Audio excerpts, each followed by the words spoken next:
Il n'y a pas de hiérarchie, simplement pour un acteur, être au cinéma, c'est être un objet, comme une femme, c'est être offert comme une poupée, dans les mains et dans le désir du réalisateur. Si tu ne sais pas te déresponsabiliser pour devenir vacant, et pour être uniquement une poupée, osons, j'ai un plaisir. Il me dit de jouer là, je joue là, je ne sais même pas ce que je fais au cinéma.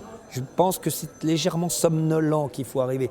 Pas trop d'idées. Par contre, au théâtre, tu es le pur patron de la représentation. C'est toi qui fais les gros plans, c'est toi qui fais les accélérés, les ralentis. Tu es la table de montage, tu es l'opéra, tu fais du 50, tu fais du 75, tu fais du 100. C'est toi le patron, c'est toi qui vas rapidement, qui va lentement et tu participes à cet rendez-vous d'amour incroyable où 800 personnes tous les soirs viennent écouter et rire et partager cette chose incroyable comme si c'était vrai.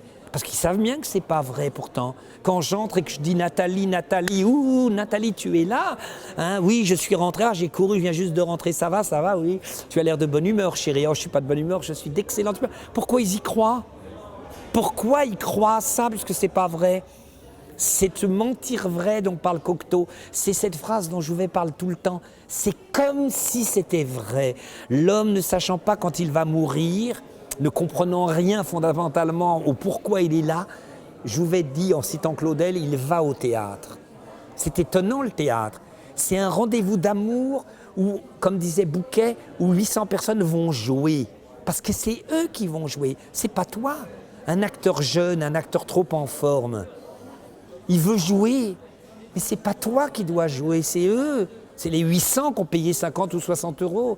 Si tu les rends actants de la soirée, ben, ils n'ont pas été écrabouillés par l'image, ils ont été actants de la soirée. Alors évidemment, quand tu joues Céline, ils ont des milliers d'images, mais quelle que soit la proposition que tu leur offres, ils ne viennent pas te regarder jouer, ils viennent jouer avec toi. C'est ça le secret profond du théâtre. Redonner au public sa condition d'actant. Il n'est pas écrasé par les émissions de télé où il est là, ah oui, alors là, il y a un truc, ou le festival américain à Deauville, il y a des images merveilleuses, on dit, je te parle du festival de Deauville, je m'en fous, mais le festival où tout est dans l'image, où il n'y a pas de hors-champ, comme dit Bazin. Tu sais, le concept du hors-champ, ce qui est merveilleux, qu'est-ce que c'est le hors-champ? C'est que dans une pièce, dans une scène au cinéma où quelqu'un boit un thé, le hors-champ, c'est que le spectateur qui regarde le film peut dire « mais qu'est-ce qui se passait avant qu'il boive le thé ?» Et il peut être actant de cette scénographie-là. Et Bazin disait que c'est ça le grand cinéma.